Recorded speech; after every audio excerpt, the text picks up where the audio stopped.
Bismillahirrahmanirrahim. Assalamualaikum warahmatullahi wabarakatuh. Baiklah teman-teman, saya Merlin Kusumaningrum. Di sini saya akan mempresentasikan tasbih, majaz, dan kinayah yang terdapat di dalam Al-Quran Juz 8. Yang pertama yaitu tasbih dalam Al-Quran Juz 8 terdapat dalam surat Al-An'am ayat 122 yang berbunyi Bismillahirrahmanirrahim.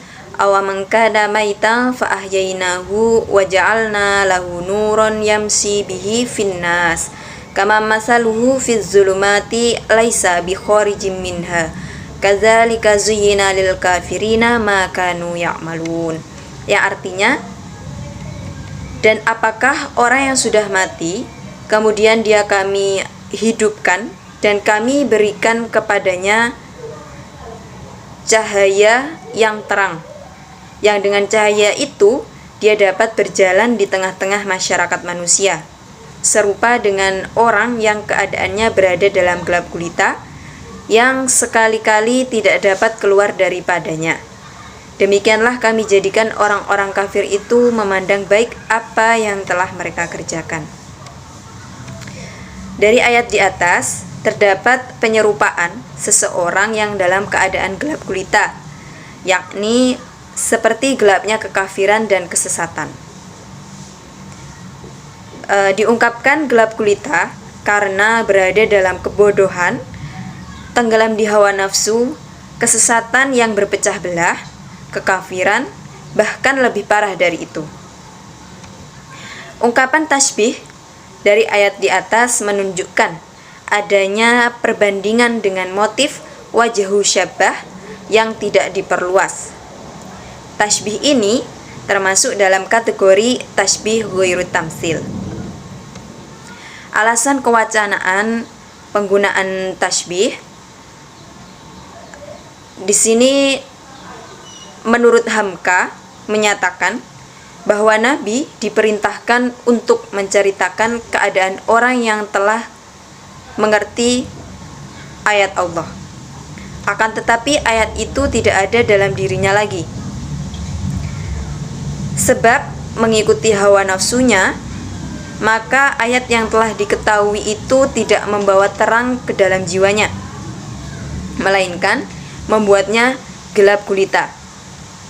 Mereka berada dalam kesesatan dan kekafiran. Akhirnya dia pun menjadi pengikut syaitan. Aspek estetika yang terdapat dalam ayat di atas yaitu dari kalimat zulumat yang bermakna gelap gulita. Di sini menjelaskan bahwasannya seseorang berada dalam kegelapan, baik di hati mereka dan jalan hidup mereka. Kegelapan di sini bukan hanya kegelapan belaka seperti yang manusia pikirkan, seperti yang tergambar dalam pikiran manusia. Akan tetapi, kegelapan ini merupakan kegelapan yang sangat gelap. Bahkan merupakan kegelapan dalam kesesatan.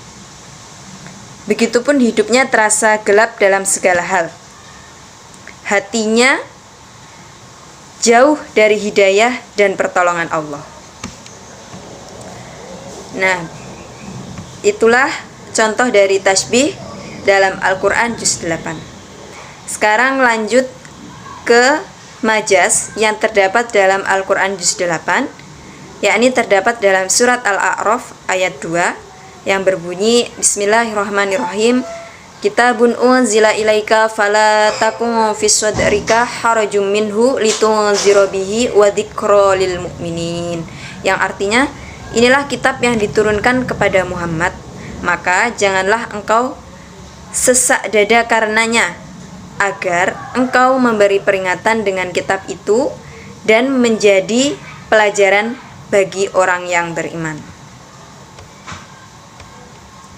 Menurut Mujahid, Qatadah dan As-Saddi, makna haraj di sini adalah syak, yang berarti keraguan, yakni merasa ragu kepadanya. Ada pendapat lain yang mengatakan haraj bermakna kesempitan, yakni jangan ada kesempitan dalam dadamu dalam menyampaikan dan memberikan peringatan kepada manusia. Kata yang dipakai bukan pada makna yang sebenarnya, karena alaqahnya tidak saling menyerupai, serta adanya qarinah yang mencegah dari makna aslinya. Dalam hal ini, perintah tersebut dikemukakan dengan gaya majaz mursal sababiyah. Alasan kewacanaan penggunaan majaz dalam ayat ini menjelaskan bahwa Al-Quran merupakan kitab yang telah diturunkan kepada Nabi Muhammad SAW, dan dalam hal ini beliau diperintahkan untuk tidak memiliki keraguan dalam menyampaikan, serta tidak ada kesempitan dalam dadanya saat menyampaikan peringatan kepada orang-orang yang beriman, sehingga keraguan dan kesempitan tersebut diibaratkan dada yang sesak. Aspek estetika yang ada dalam ayat tersebut, yakni gaya bahasa sesak, di sini tergambar pada diri pembaca atau dalam pikiran pembaca bahwasannya sesak itu adalah sebuah sakit yang dirasa di dalam dada. Mungkin bisa jadi seperti penyakit asma atau yang lainnya. Padahal dalam ayat ini yang dimaksud dengan sesak ini sebuah kesempitan dan keraguan yang ada di dalam dada, yakni janganlah ada kesempitan dalam dadamu saat menyampaikan kepada manusia, karena takut mereka akan mendustakan dan menyakitimu. Sebab Allah adalah pelindung dan penolongmu. Jangan pula merasa sempit di dadamu, karena mereka tidak beriman kepada kitab ini dan tidak menjawab seruanmu, sebab tugasmu hanyalah menyampaikan. Nah, pendapat lain mengatakan maknanya adalah jangan ada dalam dadamu keraguan dan kebimbangan akan hakikat kitab ini adalah kitab Allah yang diturunkan kepadamu untuk menyeru hamba-hamba Allah kepada agamanya.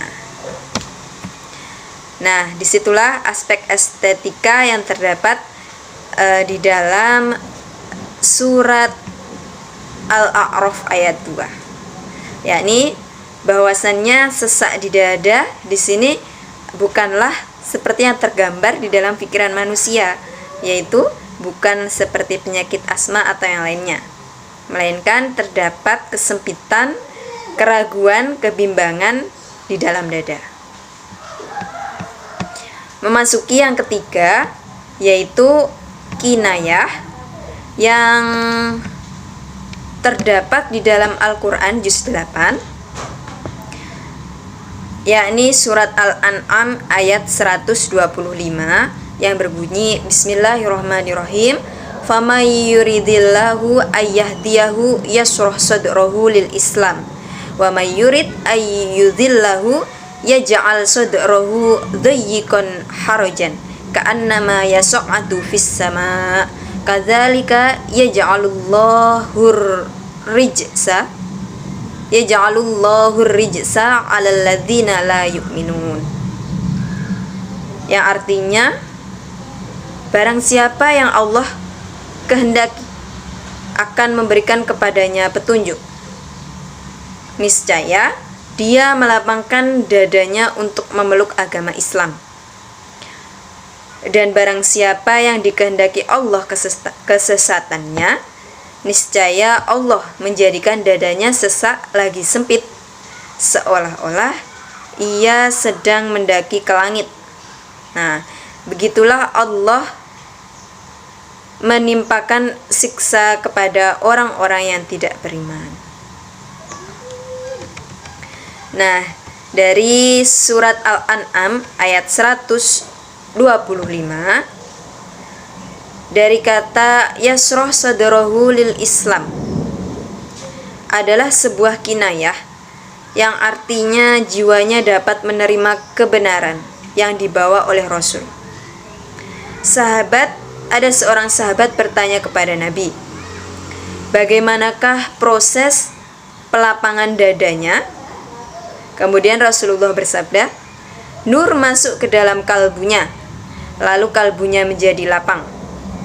Hal itu dapat dilihat dari fenomena yang muncul dari perilakunya, sebagaimana sabda Rasul.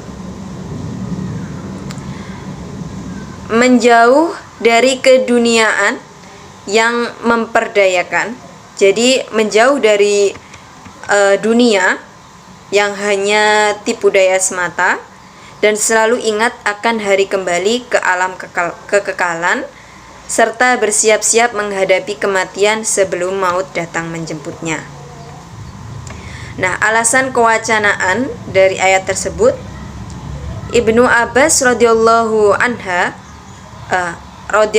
anhu mengatakan bahwa Allah melapangkan dadanya kepada ajaran tauhid dan iman kepadanya. Hal yang sama telah dikatakan oleh Abu Malik.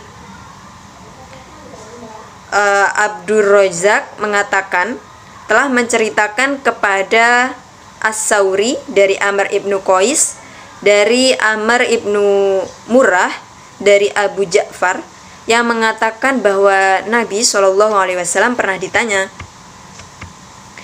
orang beriman manakah yang paling cerdas akalnya?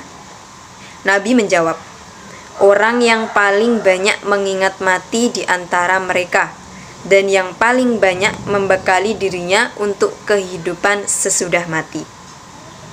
Nah, Ibnu Abu Hatim mengatakan telah menceritakan kepada kami, Abu Sa'id al-Asyaj telah menceritakan kepada kami Ibnu Idris dari Al-Hasan Ibnu Furad al-Qazaz dari Amr ibnu Murrah dari Abu Ja'far, yang mengatakan bahwa Rasulullah bersabda, apabila iman telah masuk ke dalam kalbu, maka kalbu menjadi lapang dan senang menerimanya.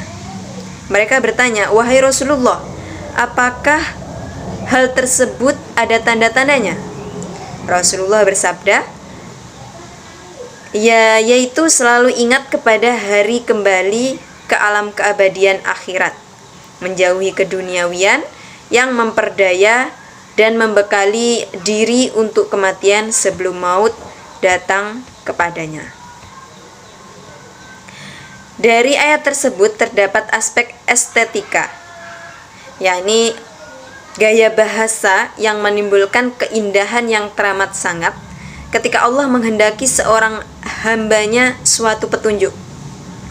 Dia akan melapangkan dadanya, seperti sabda Rasulullah, nur masuk ke dalam kalbunya, lalu kalbunya menjadi lapang. Nah, disinilah seorang hamba tidak pernah tahu nur yang masuk ke dalam kalbunya sesuai dengan kehendak Allah. Ya, baiklah teman-teman, mungkin itu dari saya. Mohon maaf apabila terdapat kekurangan. Billahi taufik wal hidayah. Wassalamualaikum warahmatullahi wabarakatuh.